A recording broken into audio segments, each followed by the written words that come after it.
I used to think I had to have my own way, could do everything on my own. Living my life like a one-person play, feeling confused and alone. Still I held on tight to the life that I knew, till it wasn't the life I remembered.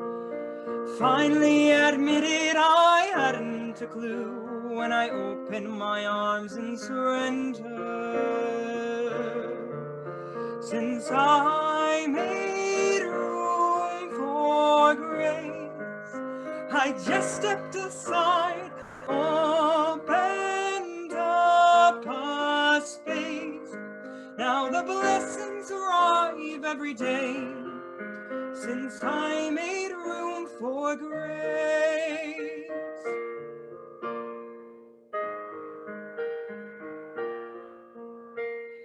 I want to live without making demands, asking for help when I need it, being happy just doing the best that I can. When I stumble, I won't be defeated.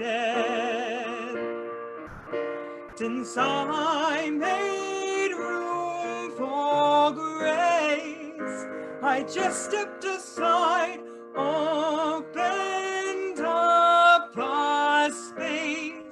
Now the blessings arrive every day, since I made room for grace.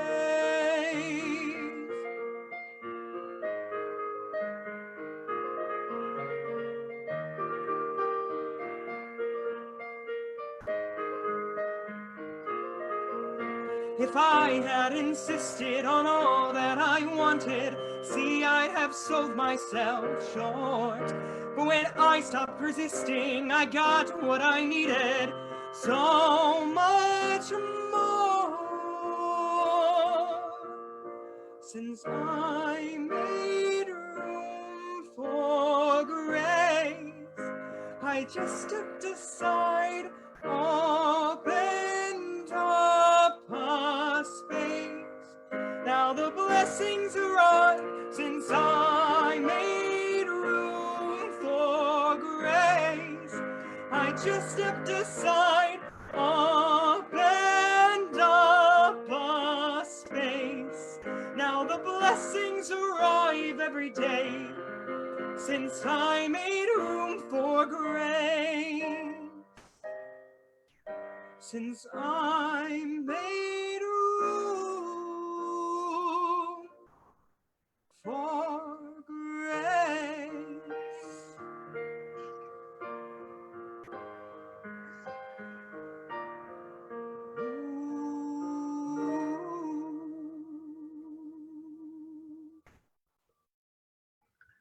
Good morning. Good morning. Thank you, Nick.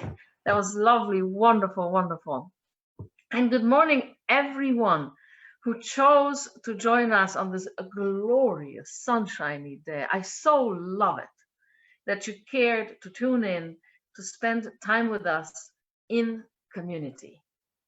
And now let us all join together in lighting the chalice, which is the symbol of our faith.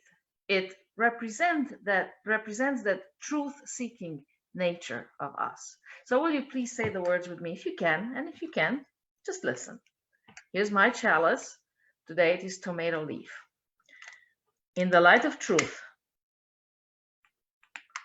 and the warmth of love, we gather to seek, to sustain, and to share. And good morning again. For those of you who don't know, I'm Reverend G, and I am the minister at the Unitarian Universalist Community Church on Shaver Road in Portage. And I love it that we get to spend time together in spite of this physical distancing. So now, will you please take a moment and close your eyes?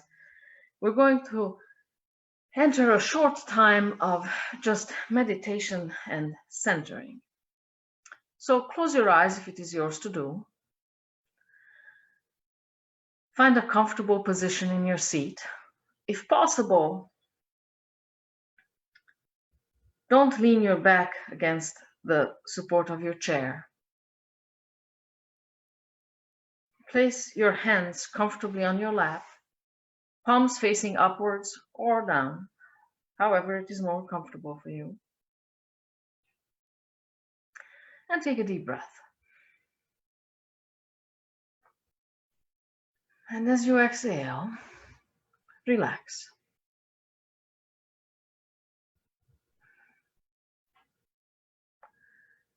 Take another deep breath. And as you exhale, relax even more.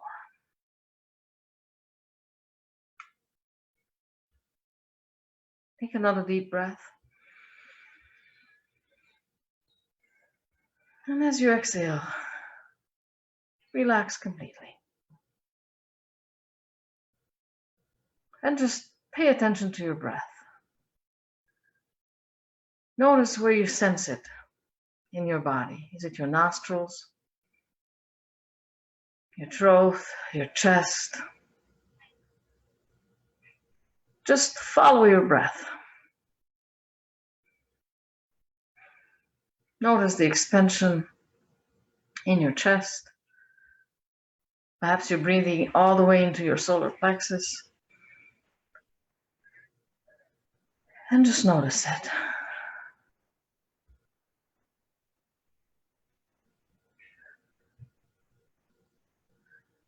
And I invite you to have no expectations. No expectations of thought or no thought. Quiet or no quiet. Comfort or no comfort. No expectations. No judgment whatsoever. It is just being.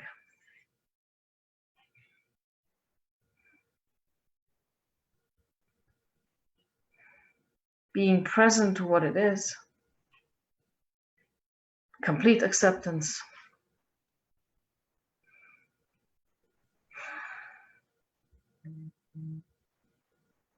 Absolute embracing of this moment of self, of all that is.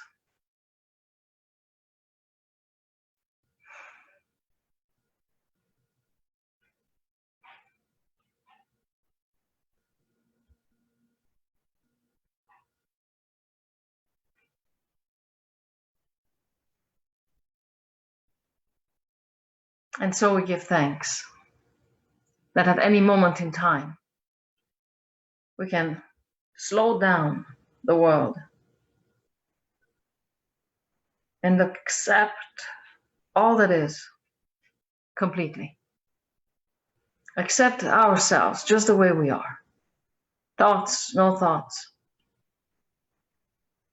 That at any moment in time, we can choose to stop judgments, stop expectations, and just be. Oh, the blessing of just being. And for that, together we say, thank you, thank you, thank you. And as you are ready, I invite you to open your eyes and return your attention to this live stream. So today I chose to speak about fasting, and Patty picked the topic, fast, faster, fasting. It's funny, I liked it. I'm going to begin with just a little story about the Buddha, and that's not really his name. That is the state that he achieved, but his name is Gautama Siddhartha, and he was a prince. He was born to this king, and when he was born, a sage told the king that this child would either be a famous ruler or a monk. And the king thought, yeah, anything but a monk. I'm going to go for a famous ruler. So he thought, how could he make it happen that this child will not go towards introspection like a monk would want to do, and instead will want to be a ruler, a good and a famous and a powerful ruler. So this is what the king devised. I am going to give this child everything he needs. He shall no shortage of nothing ever. He will have the best of everything. He will never go hungry. He will be entertained all the time. He will have the easiest, most comfortable life possible. And that's what he gave his son. And at age 19, he got married to a beautiful girl, and they had a child together. And one day he decided to leave the palace and just go for a ride in his carriage. And then he saw on the side of the road a person who was sick. And he asked the carriage driver, what is happening over there? And the carriage driver said, oh, he's just a sick person. A sick person, what is that? Well, he's ill. How did that happen to him? Well, it could happen to anyone, said the carriage driver. Even to me? Yes, even to you. Then he saw somebody who was terribly poor. And you could tell he looked very emaciated. His clothes were raggedy. And he said, well, what's happening with that person? Oh, he's just a poor person. A poor person. Yes, like a beggar. Why is he a beggar? Oh, there's many of them. There's a lot of people who go without. There's a lot of people who go without? Yes, the world is full of them. Then as they rode further, he saw an old person. And he said, what happened to that person? Look at his skin, look at his hair. What is going on? Oh, he's just an old person. An old person. Well, how did that happen? Well, they lived a long time. It happens to everybody. Everybody grows old unless they die. They die. And so over there, he saw a funeral procession. What happened to that person? Well, they died. Everybody dies? Yes. Will I die? Yes, you will die too. Everybody dies. And that was the beginning of his introspection. When he thought, oh my goodness, there's so much more to life than what I'm aware of. Here I am living a life of maximum comfort, of no need whatsoever. I have everything I need whenever I need it, whenever I want it. And there are so many people who are going without. And this hit him strangely. He couldn't just let go of it. And it was his desire to go into the world and learn about people's lives, and learn, most of all, how to transcend suffering. This is the first time he felt suffering. However, he couldn't leave because there he was, a prince. He had a wife. He had a child by now. And so there was this call within him, and he kept resisting it. However, when he was 1.5 years old, he snuck out of the palace in the middle of the night like a thief. And he left, and he never returned. And he went seeking. He went seeking for enlightenment. And so he joined a group. They were practicing asceticism. So their idea was, their philosophy was that they just would never ask for food. So they were people who meditated and spent a lot of time introspecting, and would travel the country and would never ever ask for food. Now, however, most of these monks were smart, and they understood that if they went to places where people lived, like villages and towns, because of the culture being what it is in India, people will offer them food. That is just the culture. So most monks, of course, would do that. But the Buddha took it to a next level. And he would go to these remote places where there were no people. So he became very emaciated. He went without food for a very, very, very long time. And in fact, he traveled with this group, and he belonged to this group for 4 years. And in the 4 years, he lost a lot of weight, and he became extremely weak physically. So once he decided that he was going to cross this river. And obviously, this river couldn't have been very deep. He was going to cross it on foot. Nonetheless, the current, although it wasn't terribly strong, but he was so weak, the current took him, and he nearly drowned. And he hung on to this tree, tree branches. And then he thought, what am I doing with my life? Look at me. I am so weak. I have starved myself to such a degree that I can't even pull myself out of this river. And then he thought, there's got to be more to life than this. And somehow he mustered up the strength to pull himself out of this river. And then he walked over there, and then he sat down under this tree, which today is a very famous tree, the famous Bodhi tree. And under that tree, he thought, there's got to be another different way to enlightenment than this. And that is when enlightenment came to him, and he became the Buddha. So fasting has been part of humanity for as long as humanity has existed. And in fact, imagine in the beginning when humans were hunter-gatherers, they certainly weren't eating 3 meals a day. The 3 meal a day kind of lifestyle hasn't been part of our life for very, very long. In fact, it's been just a blip in humanity's history. Most of the time, humans would only eat when they would catch a prey, or finally when crops would start growing. There would be sometimes days when they would go without. So our bodies, the human body, adapted to that, to no eating. And then the agricultural revolution came about when food became more available.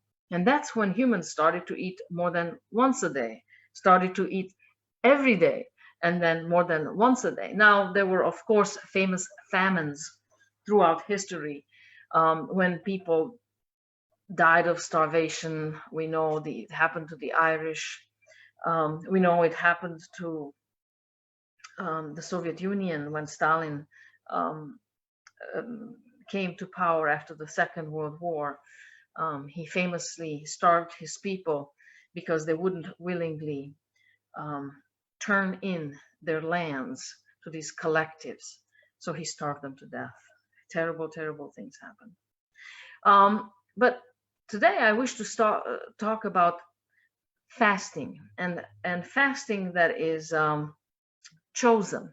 So it is not brought upon us by nature, by food shortages, but it is something that we freely, truly choose. And most religions exercise fasting. We know that Buddhists do.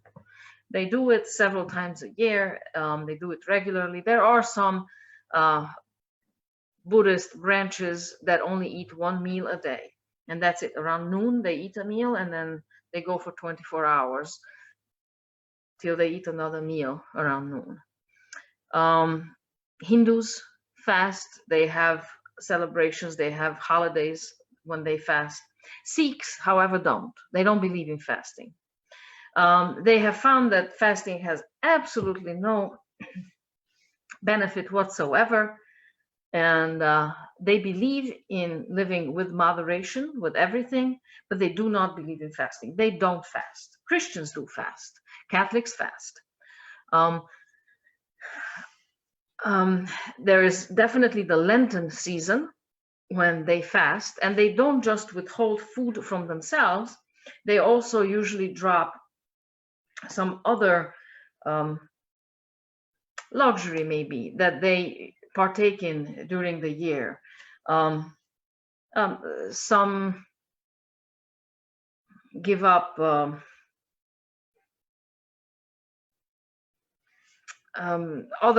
other joys that they have throughout the year.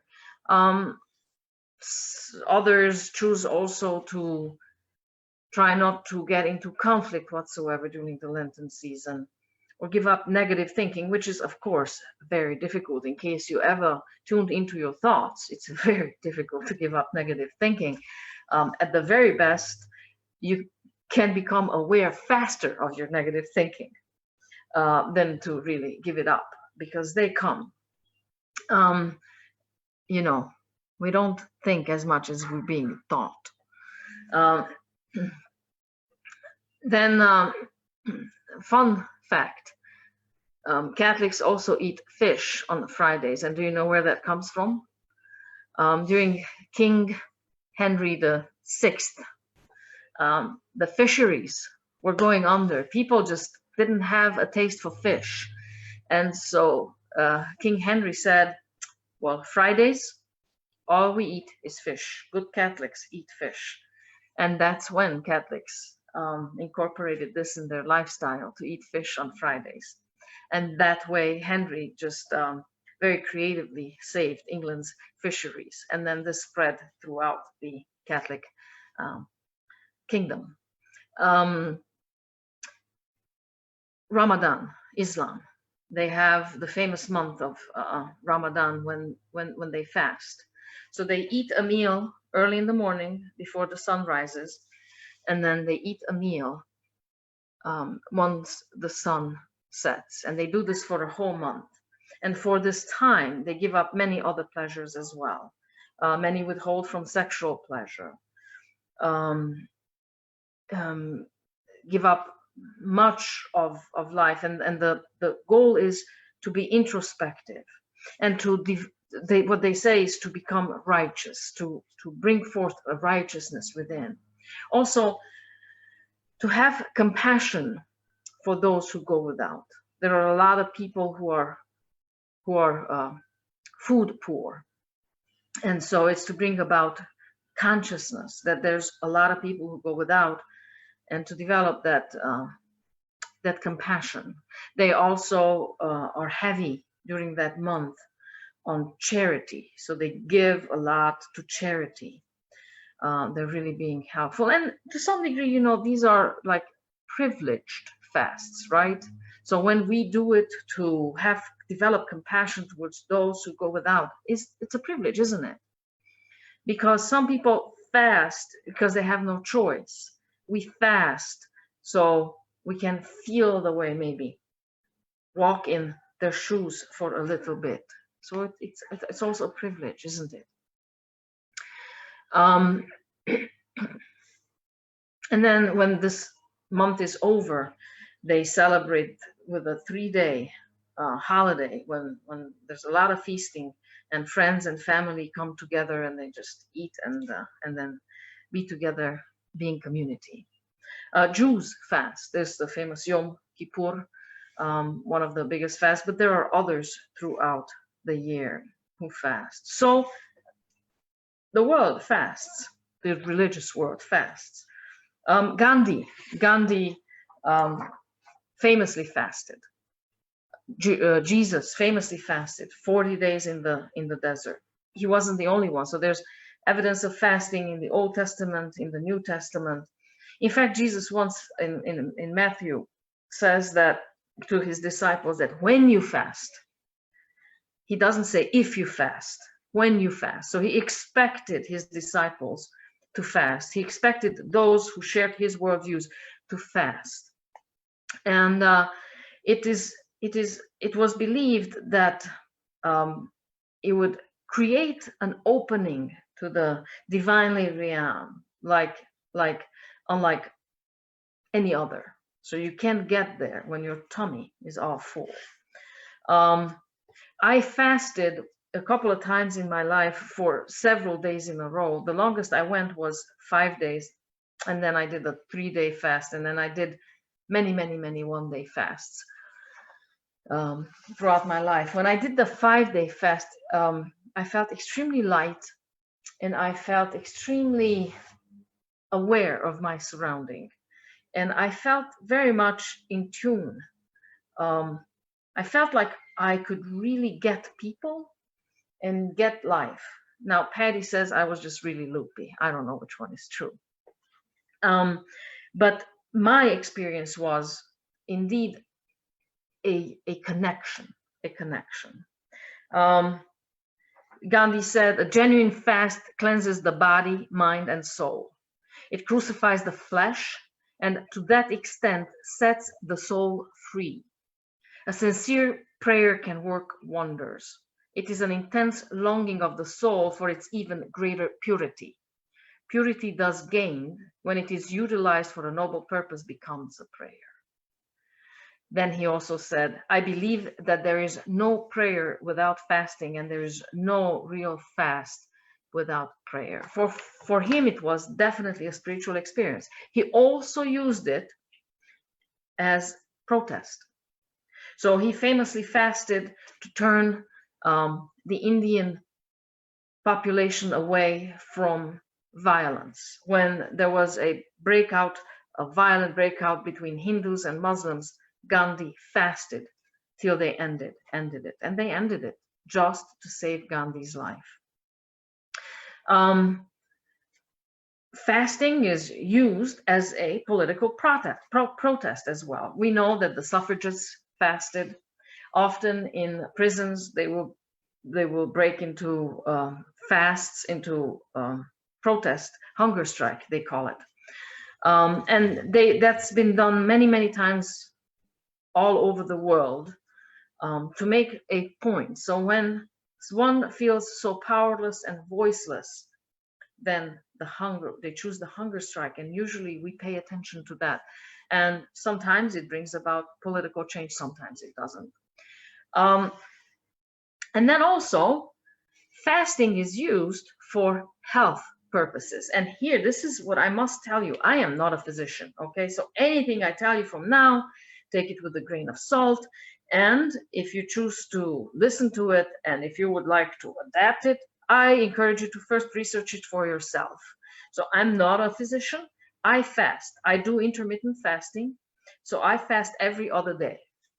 And I do that because it has, I believe, some health benefits for me. And I've also lost weight, which I really enjoy, and I look forward to losing some more weight. So that is definitely a benefit. They have found, and these researches are being done at Harvard, Princeton, and around the world. In Hungary, for instance, physicians will prescribe fasting. They will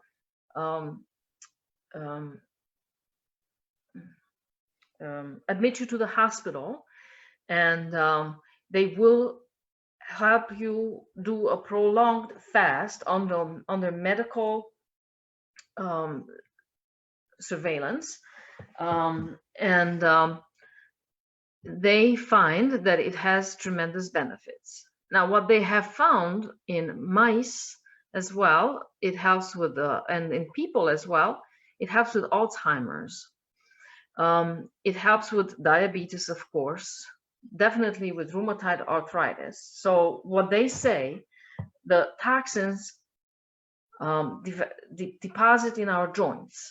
And if we always eat, then our system is bogged down with digesting with the fresh food that we have just inputted into our system.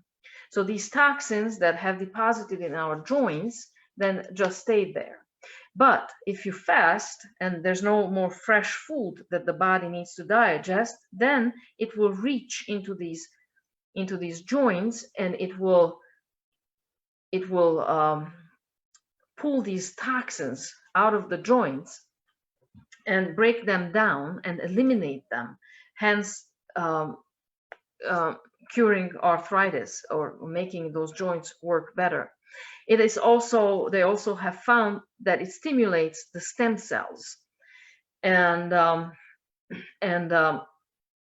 it creates new pathways in the brain, which is why they say it's good for arthritis, because it tells the brain to go into problem-solving mode, hence creating new neural paths in the brain, and it makes the brain work better. So it slows down the process of Alzheimer's, which is, I researched this because my mother has Alzheimer's, and I'm trying to find solutions for her. So fasting is widely practiced around the world for religious purposes, spiritual purposes, and health purposes. I do it myself, and now I would like to bring it home a little bit for today. So first of all, how are you doing? This is that time which we widely call as social distancing. But in fact, Patty was actually pointing this out, that this is not social distancing as much as it is physical distancing. In fact, it is mistaken to call it social distancing, because more than ever, socially, we have to be close just to make it through.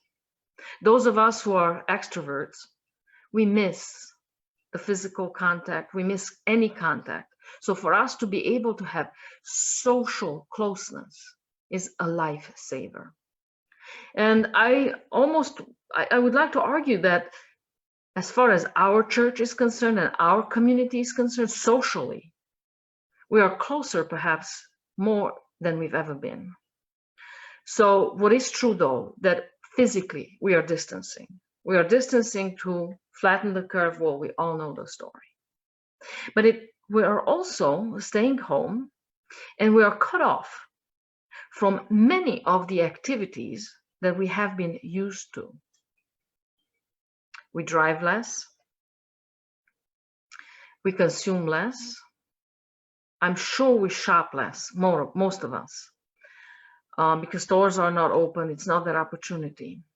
So as a result of our physical distancing and slowing down of our world, changes have happened. Pollution, the levels of pollutions have cleared up.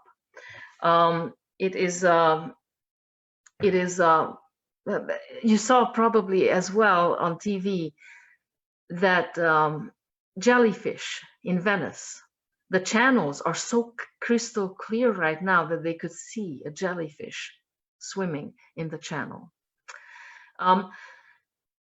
Also, I'm sure your life has changed some. So it's almost like we've been fasting. We've been withholding from ourselves things that we were doing on autopilot, activities that we were doing on autopilot before. So if we go into introspective mode, and if we look at our lives now, and then compare them to the lives we had before, would we see reasons not to re-engage some of the activities we were engaged in before? For the sake of our own mental health, physical health, and the health of our planet. Might we see the possibility that we can recreate our lives in a way that serves us much better and serves the planet much better? Because we have this time of slowing down, of going within, because we cannot go without. And that is the purpose of the spiritual fast or religious fast, is to go within. So when we go without, that may be calibrated higher. That the result of our fasting might help us shift consciousness, transcend that which doesn't work for us, hasn't worked for us. We just never slowed down enough and gone inside enough to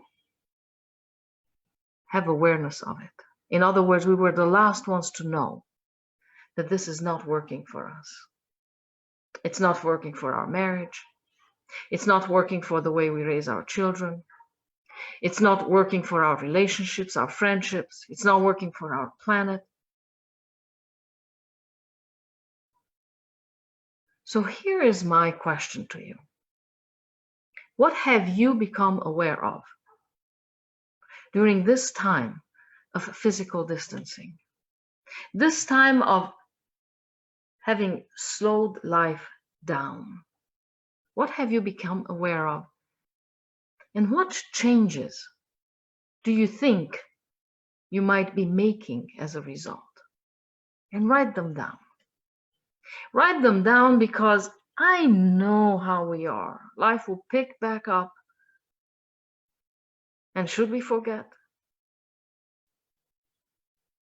Shouldn't this lesson be worth remembering? To go back, look at it, that, oh, this came up for me. I must remember it, and I must implement it.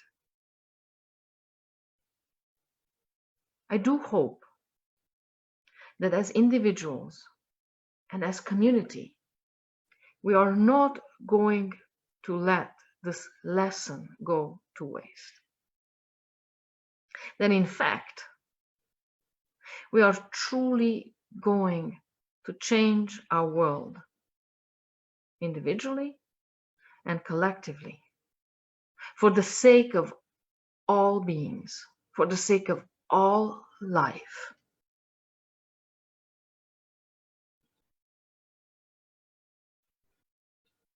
I look forward to doing this in community with one another. I look forward to you sharing your lessons with me, so I may learn from your experience as well, and not just mine. And for that, I am grateful, and I am grateful to you paying attention. And so it is.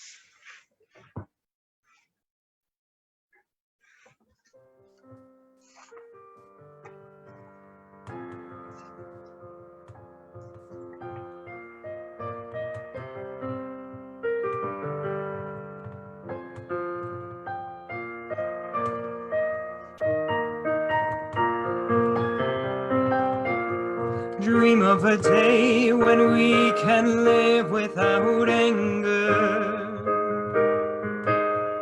Dream of a time when we can live without pain. Dream of a day when we can live without hunger. And dream of a sign that the earth can be peaceful again. What can we do to get our people looking higher? What do you do in the darkness but look for the light? We can do hands and do whatever we desire,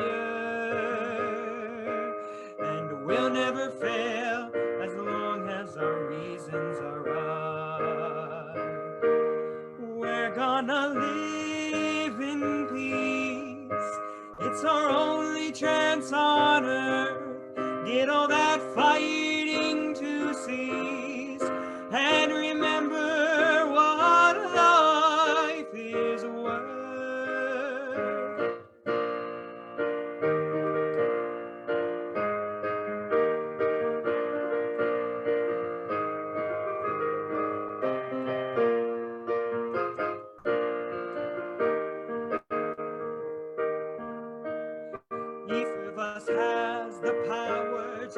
about changes. Though society separates us from the time of our birth, well, we won't live here much longer if we live as strangers. And no time at all if we don't learn to live with the earth.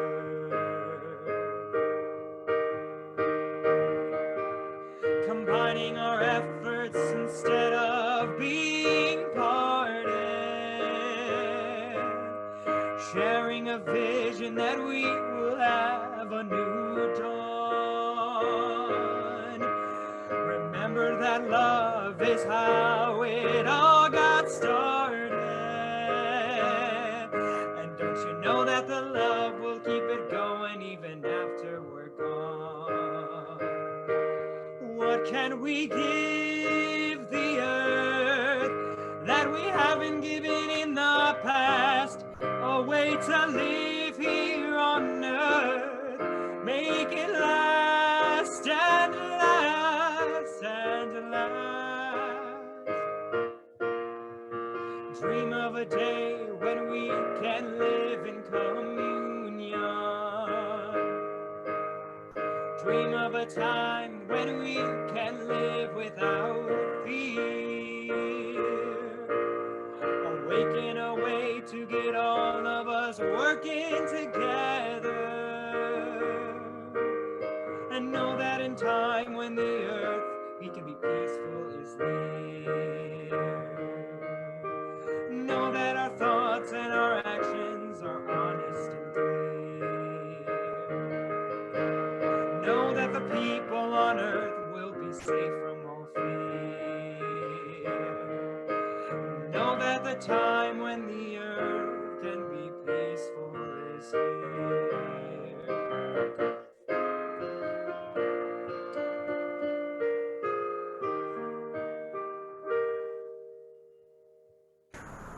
Oh, thank you, Nick, so much. For those of you who are just joining us on Facebook Live and who may have never been to our physical church building, this is Nick, our music director. And then in the background is Miriam, our administrative assistant as well as religious education teacher. And the two of them contribute so much to making these Sunday experiences possible and as inspiring as they are. And I'm grateful to both of you so very much for all that you do. You are amazing, and we couldn't do without you. And there it is, what my spiritual mentor always says, we cannot do alone what we can do together. So thank you for your help. And I am also grateful, Miriam, that you posted that screen with Give Plus. So I invite you to join us in offering if you can. If you cannot, then please just enjoy and feed yourself spiritually and get strong and take away whatever you can so life becomes more possible on the other side of this service. And if you can support us financially, then please do it, and do it with love and kindness. So I am now going to extinguish the chalice. Before that, those of you who are church members and are joining us on Zoom via Zoom, please stay on. We are going to have a coffee hour, and then after that we will discuss the budget as it is planned. And the rest of you who are live, of course, we will sign off from you. Thank you for joining us. Thank you for choosing to spend this time with us. So listen, there's so much more to life than meets the eye. May we never stop to keep looking. May we never stop on our way to transcend and become enlightened, so we may be free of suffering and have wisdom to tap into at all times. And now I am going to extinguish the chalice. If you will please say the words with me. We extinguish this flame, but not the truth of light, not the light of truth, the warmth of community, or the fire of commitment. These we carry in our hearts until we are together again. Thank you, and until next time, goodbye.